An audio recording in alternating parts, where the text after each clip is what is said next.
gentlemen. Hello, everyone. Welcome to Financial Fridays with Sanies and Equitable. So today's topic is financial planning for young families. Sanies is very excited to offer these sessions in cooperation with our corporate sponsor, Equitable Advisors.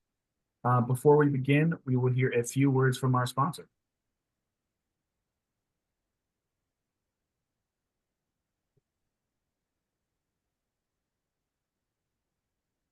A large financial firm and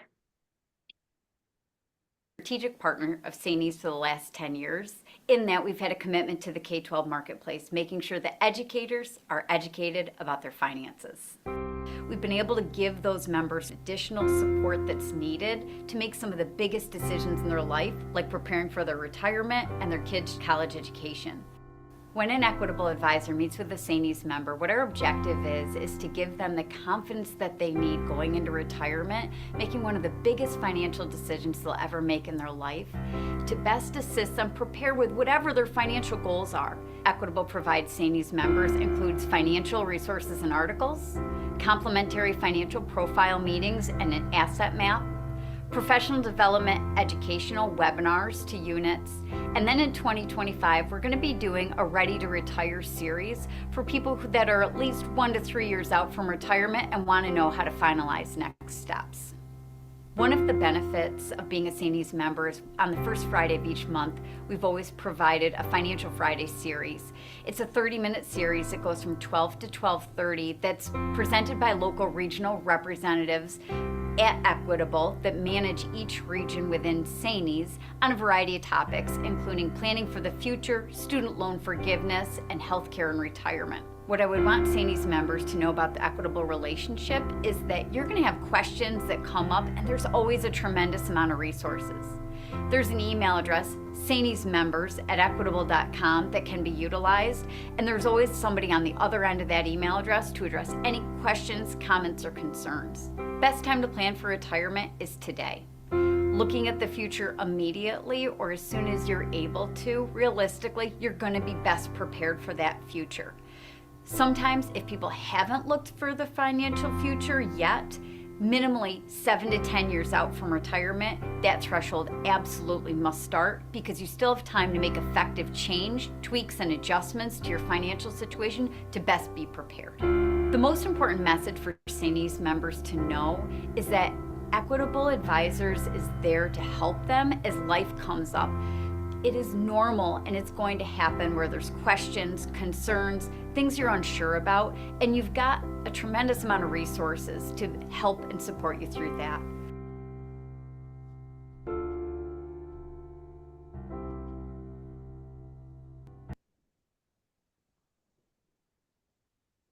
All right, great. So with us today is Tom and Adam. Thanks for being here, guys. So Problem. This is being recorded, and we will save questions until the end of the presentation, but feel free to ask questions in the Q&A or the chat at any time, and they'll get to the questions at the end. And just a reminder, the Q&A is best used for general questions, but please please know that the Equitable team is there for you at any time to answer your personal questions. You can find contact information for regional representatives at sanies.org, and they will also, Adam and Tom will provide their contact information after the presentation. And now I'll hand it over to you guys. Thank you. Great, thank you. We appreciate the time here and are always happy to present on various topics. This one's very near and dear personally to my heart. I got started as an advisor as I was starting my family. I have 3 children, and I always thought it would be very helpful to put together a presentation that really put together a roadmap for people that are trying to figure it out. It's very overwhelming when you start your family, and understanding what to do, when to do it, and what the priority list would be, I think can be very overwhelming. And if we're here to help take some of that anxiety or fear away, I think that helps people move the needle forward. And that's ultimately what it's all about. Because when people don't know what to do first or how to prioritize, one of the most immediate sort of reactions is to do nothing. And that is probably the worst thing that you can do. So we'll go through a number of things. We'll probably go through it a little fast. Presentation is designed to go, in the 45-minute range. We're going to condense it down to, 25 minutes or so and save some time for some questions after. So I will share my screen, and PH, if you could just let me know if you see the presentation. It's up.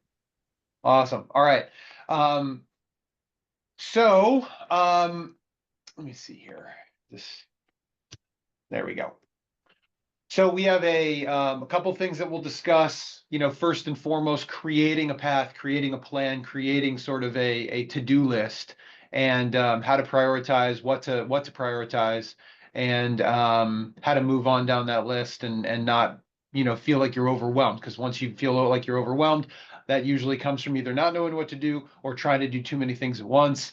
A lot of stuff just gets left by the wayside and then nothing happens. So we're obviously here to help people complete their tasks and ensure that they're getting the things done that they want to get done.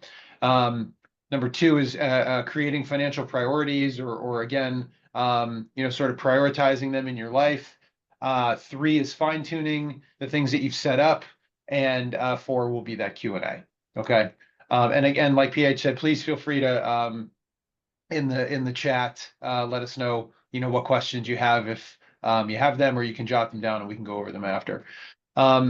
Creating your path begins with understanding where you're starting from. Okay, and if you're starting from zero, that's okay. There's nothing wrong with that. I think there's a lot of people that feel some level of, I don't want to call it shame, but they feel embarrassed that maybe they haven't started saving for retirement when they're 30 or 32 or 35, or they don't have the proper protections in place. They don't have any a will or any estate planning documents. This makes people feel embarrassed, and then they either sort of will crawl into a bubble and not do anything about it. Or they'll try to rush through things and do it wrong too. That's the other side of it. So understanding your starting point is extremely helpful in creating your roadmap for financial success. A lot of the basics are listed right here: saving for retirement, obtaining the proper amounts and the right kind of insurance coverage, whether that's life insurance. Usually it's life insurance at the beginning, disability insurance if you're in a specialized field or you need that type of coverage. Estate planning, huge one. Almost everybody that we come in contact with does not have a will, does not have a power of attorney, does not have healthcare proxy or a living will. And we'll go through those documents, what they mean, and how you get those done. Emergency reserves, extremely important. A lot of people do not keep money in a bank account, or enough money in a bank account, I should say, to cover life's unexpected surprises, both good and bad. Okay, and that can be a big problem creator that could have ripple effects down the road. And college planning, obviously, if you're starting your young family and you want to set aside some money for college, there are a couple of different ways to do that. And that's one thing that you'd want to set up on the earlier side that we can talk to you about.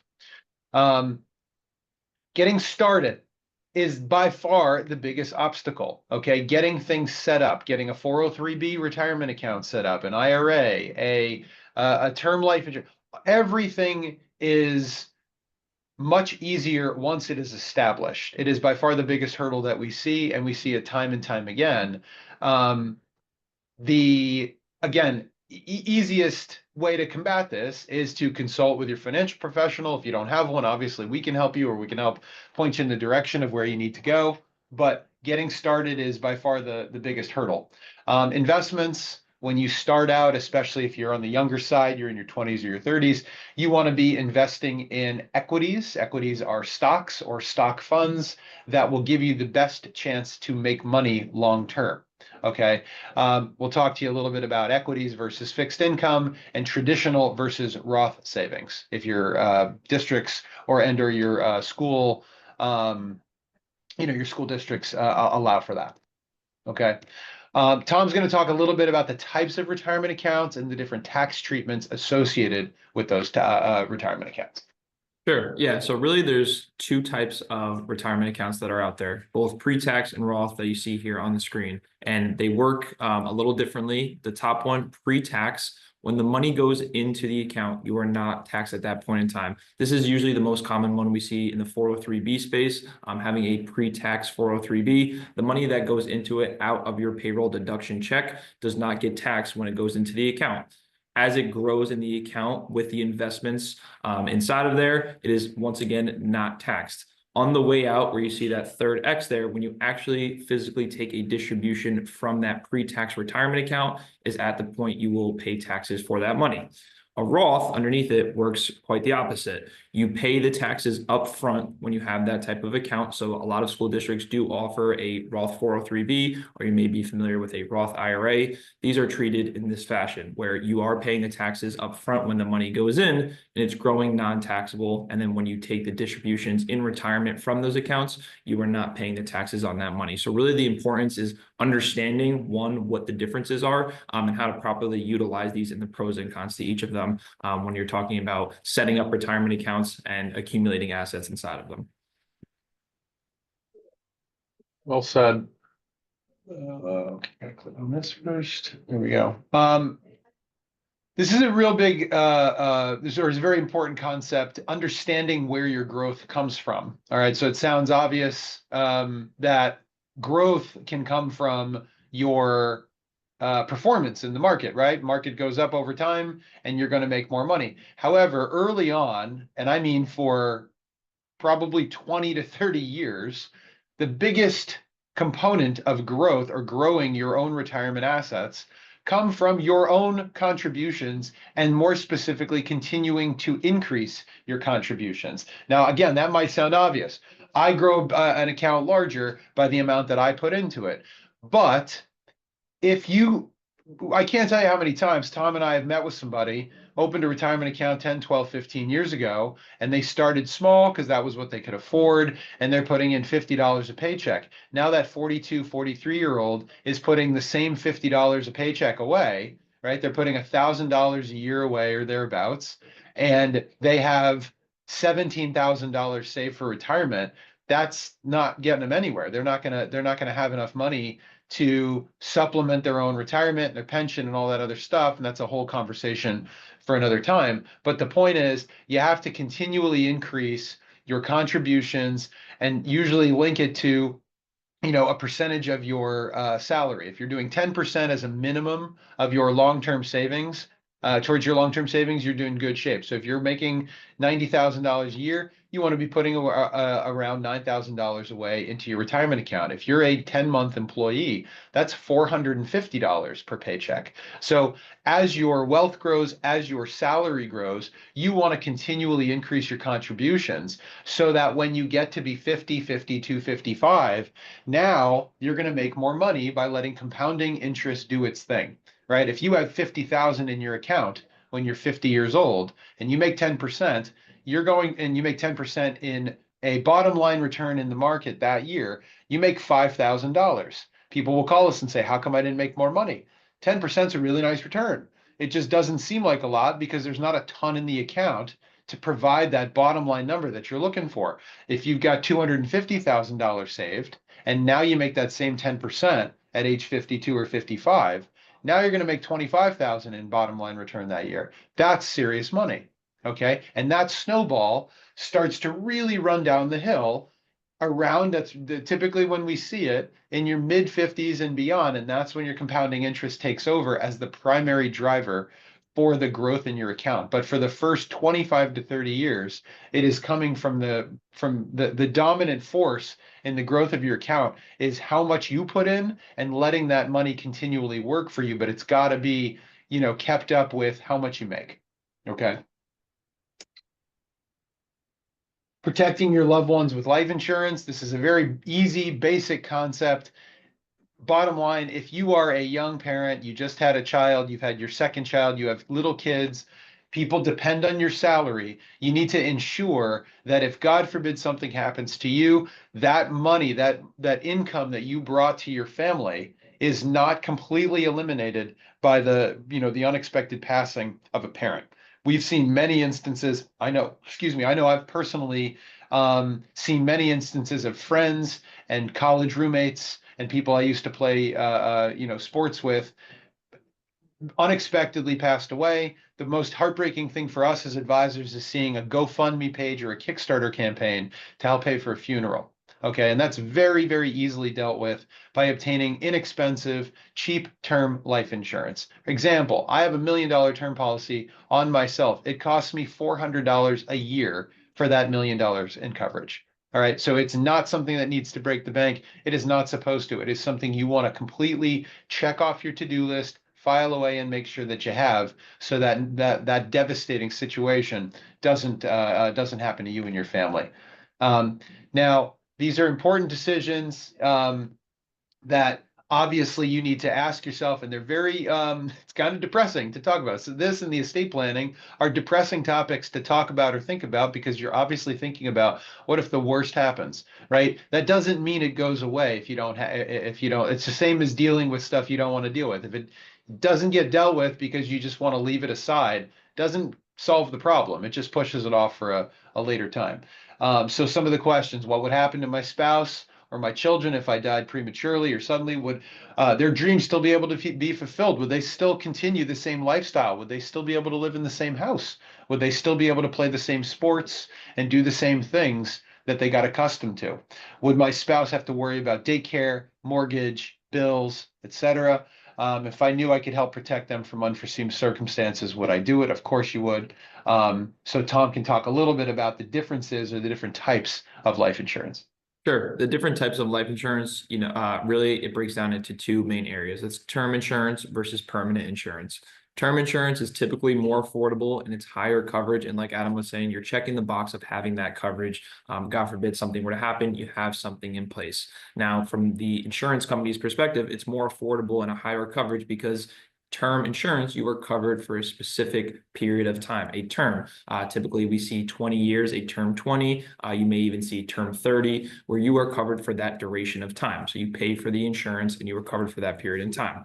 Versus a permanent insurance that is with you for the rest of your life. And because the insurance company knows that you're going to be covered for the rest of your life and that is going to have to pay out at some point, it's typically higher costs. Now, with permanent insurance, there are many versions of permanent. You may have heard of whole life, variable, universal. These are all different versions of permanent insurance where there's cash value buildup inside of these. That's another conversation, but understanding the differences between term and permanent insurance. Term, you are covered for a period of time. Permanent is with you for the rest of your life.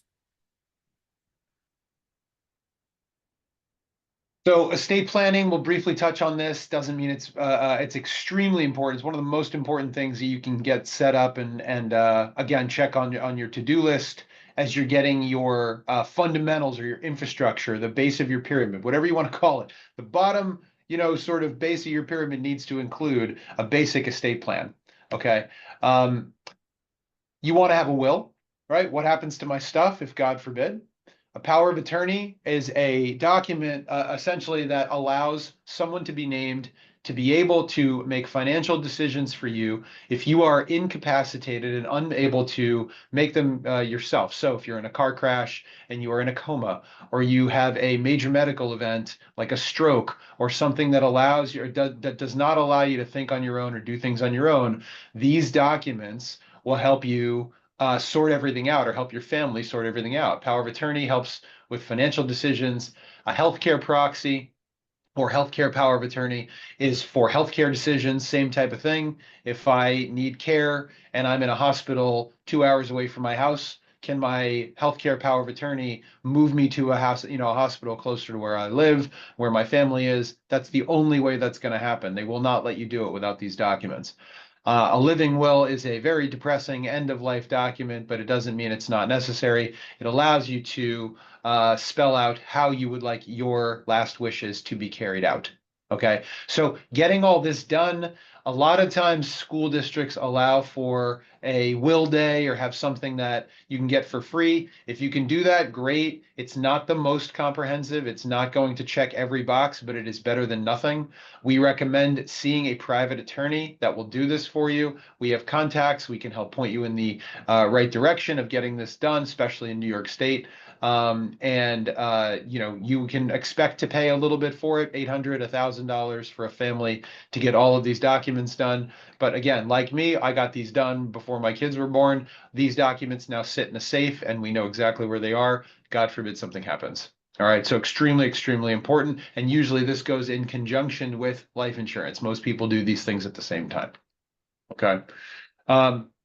For anybody that wants to use QR code, I don't know if this one's still active. Hopefully it is. If not, we can get you this document, you know, after the presentation. A Share Your Love Family Discussion Guide essentially is a booklet that Equitable created that allows you to sort of put your thoughts and all of the things that you would be scared of a what if scenario on paper. So what are the passwords to all of my financial, you know, my bank accounts, things that I need people to have access to if I couldn't get it to myself, if I couldn't get it myself, or I'm not around anymore. What your final wishes are, well, all of this stuff, right? Locations for different keys, safety deposit boxes. You get the idea. This will allow you to do that. So we have a lot of people that fill these out and then have meetings with their families and just share this information with them or give them a copy. So that, again, there is no the times of crisis are often made worse because stuff like this is not done.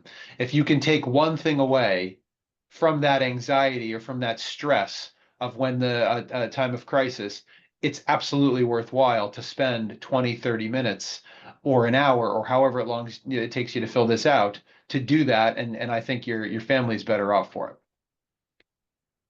Emergency reserves. This is just straight up cash in the bank. I can walk down the street or wherever your local bank is. I can go get money out of the bank. We've all had this happen to us. Appliance breaks, something in the house goes haywire, your water heater shuts down. You need to make sure that you have enough money set aside. The vast majority of Americans do not have enough money covered to handle a like $500 expense. That's not good. You want to make sure that you have 3 to 6 months of what you're spending per month sitting in cash. So if you spend $5,000 a month, you need to have $15,000 minimum sitting aside for a rainy day. Okay. And I realize that might sound like a lot of money, or it might sound like a huge number if you haven't gotten there yet. Doesn't mean you need to have this tomorrow. Just make it your immediate goal to ensure that you have enough money put away in case a financial emergency happens and you need immediate access to money. Okay. All right. So prioritizing your finances or financial priorities. There are many parts to a sound financial path, but before you can implement it, you need to examine a few things. Number one, credit card debt. We see a lot of people with credit card debt, okay? And credit card debt is probably the worst kind of debt. And the way that you want to approach it is on the right-hand side, prioritizing the highest interest rate debt, working your way down, okay? Unless you have some really small accounts that you can get rid of and you can shrink the number of things that you have or the number of credit cards that you have in your life that have debt associated with them. But long story short, you want to prioritize your debt and shrink down the highest interest rate debt first and then move on. Expenses. I can't tell you how many people we meet with don't know have any clue of what they spend or what their spouse spends. A lot of people, we see a mixed bag. We see people that commingle their finances with their spouses. We see people that keep their money separate and pool money in an account to pay bills. It doesn't matter. There's no one right way to do that, but there is a right way to understand what you spend. And that needs to be, I think, at least a goal is to understand on average, you don't need to know down to the dollar, but on average per month, how much is going out the door.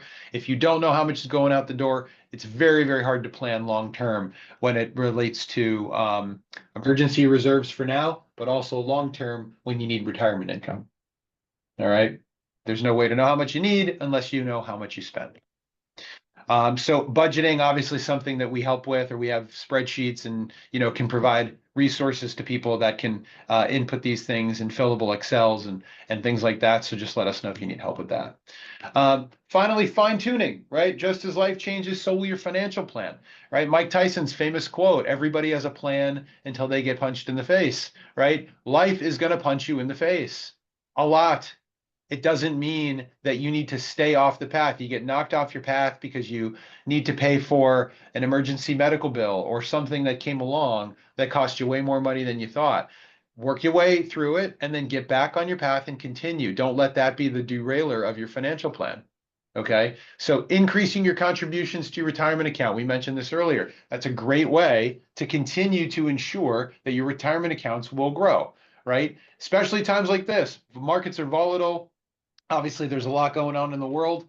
People think, oh, the markets are down. I'm going to lose all my money. I'm going to stop my contributions. I would argue that's the best time to contribute more. You're buying things at a lower price on sale. So just use these things as opportunities and try to view them a little bit differently. All right. You can also start to layer on as your wealth grows things like non-retirement investment accounts or brokerage accounts, things that allow you to buy individual stocks or maybe things that are a little different than what's in your retirement account, right? Most of the time you want to own equities or stocks long term when you're young because that's where your growth is going to come from. So make sure that you're not being too conservative in your portfolios as well. And that's something that we can help with. All right. Now, compounding interest, we don't have to spend a ton of time here, but as your wealth grows and as you continue to put more money into your accounts, they will grow exponentially over time with just exposure to long-term market returns. Markets average somewhere between 8 and 10% a year. You just want to make sure you're getting your share of that. And the way that you do that is by leaving your money in the market for decades, not pulling the money out because I think a recession's coming, or because I don't like Trump, or because I love Trump, or because it doesn't matter. This is not a political conversation. It means all it means is I need to have my money exposed to the market because the market is the most efficient way to build wealth long term. Okay. So that's really what this is showing. All right. Now, continuous stewarding of budget and spending, we don't have to spend the time on this, but basically it's the same thing. Making sure that you're continually revisiting your plan so that you know that you're doing the right thing. And that helps when you have an advisor like Tom, like myself, like somebody else from Equitable or someone else from a reputable financial firm that will hold you accountable and run regular reviews with you so that you can make sure that you're in good shape. Okay, so we like to call this next part planning by the decades. This is by no means something that is set in stone. It's just a good roadmap or something that you can at least copy to try to make sure that you are at least headed in the right direction. So in your 20s, you want to budget, learn to live below your means, start saving for retirement in an appropriate retirement account. Know your credit score. A lot of people don't know if they have good credit or bad credit. If you go buy a car, you go apply for a mortgage, you need to know what your credit score is because you need to be able to obtain those things quickly. Establish a debt repayment plan. We talked about with the credit card debt. Emergency funding. You want to make sure that you have enough money set aside to cover a unforeseen expense. Health insurance, life insurance to cover debt. Obviously to visits to the doctor, things like that. That goes without saying. And understanding your employee group benefits, anything above and beyond just a regular health insurance. In your 30s, you want to start to have a factor of your salary, what you're making in retirement savings. So if you make 100,000 a year, you want to have somewhere between 150 and 200,000. Okay. By no means is that a hard and fast rule. And if you have more than that, believe me, you're never going to say, I wish I didn't save all this money when you get down the road. Creating a will, power of attorney, those are the estate planning documents. We talked about credit scores on there again. Start saving for college. We can help people understand the best ways to save for college. Usually that's using a 529 college savings plan. Purchase life insurance to ensure the protection of your family, the protection of your salary for your family's sake, and increasing your emergency fund. Anything above 6 months is probably too much, but if you can get 6 months worth of expenses in cash, you're doing really well. All right. this is in your 40s, make sure you're evaluating continually your household budget. Obviously things swell as your kids get into activities, you start traveling for those activities, you start doing other things with your family that might cost a little bit more money. Try to have around 4 times your salary in a retirement account. Same thing, know your credit score, know if there's any changes to your credit score, prevent identity theft by locking your credit. That's something we can talk to you about, and increasing your college savings. In your 50s, know your key dates, 50 for retirement plan catch-ups, 55 and 59 and a half are key dates in there as well. Know the benefits of paying off your home. If you have high interest rate mortgage, if you have low interest rate mortgage, we'd argue keep that mortgage. It's a financial tool. It is not debt. Use catch-up contributions to your 401k. You can, contribute a lot of money to those 401ks and 403bs. And long-term care insurance and annuities, and sort of helping to bulletproof your income is really helpful down the road. 60s, the big one here is Social Security. Make sure you know which option is best for you and when to take it. Advantages of working with a financial professional. We kind of went through this. I'll go through it real quick so we have time for questions. Knowing and helping inventory, you'll see those things on the right. This is what Kelly DeMay was mentioning in that video earlier called an asset map. It's really just a financial inventory on one page, helps people understand what they have and where they have it. As a Sanees member, we do this, for every Sanees member for free. So if you would like to engage in this, we will happily meet with you afterwards, either virtually or in person, depending on where you're located, to help you compile a list of things that you have and where you have it, and provide some general recommendations and oversight. Okay, here's our email addresses. This is my email address. That's Tom's email address on the bottom. We also will get a list of people that attended today's webinar, and we will reach out to see if there's anything that we can help with as in terms of next steps. But thank you for everybody for your time, and appreciate you attending this presentation today. And please do not feel do not feel bashful about reaching out to us in the future. We're happy to help. No question is dumb. No, nothing is too small. We've seen, most of the things that are on people's minds regularly, and they're pretty frequent. So just let us know how we can help. Okay. I'm going to stop my share now. And yeah, PH, if there's anybody that has any questions, we're happy to address them. Yeah, there's one in the Q&A. It might be a little too personal. I'm not sure if you wanna, if there's should be a little one of the Q&A thing on the bottom of your screen. Let's see. I'm looking at the webinar chat. It's not in the chat. It's a separate. Oh, the Q&A. Yep. I got it. My university sent me an opportunity through free will to set up a last will and testament and such. Is this legit? It seems to be, but I'd rather ask experts in the field. Yes, if it's coming directly from your university, it's definitely going to be something that is worth exploring.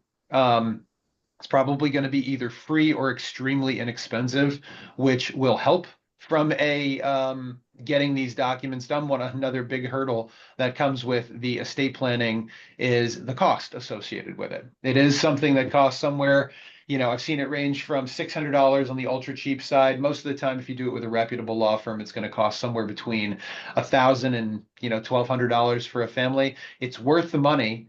Especially if you don't have access to things like free will or programs through universities or school districts. So if it's through a university, it's probably legit. The ones through the school districts, like the public school districts in New York State, they're fine. Again, they're better than zero, but they are it's not bulletproof. It's not comprehensive. It's not going to be everything that you need. I'd rather see the people that we work with get it done via, private attorneys.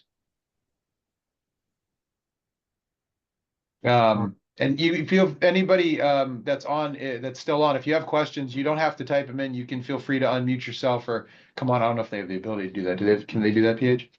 No, not in the webinar. Okay. Yeah. Well, they can raise their hand or they can, type stuff in.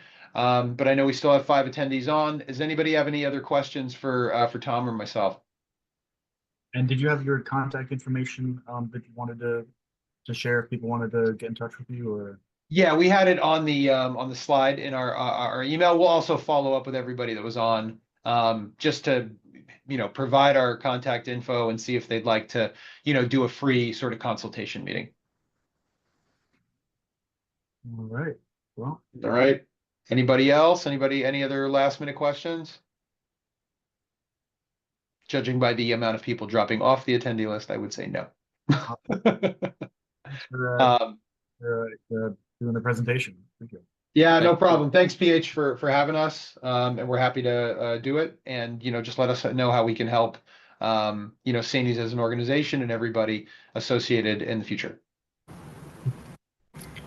Thanks, guys. Thank you. Yep. You're welcome. Have a good Bye-bye. one. Bye.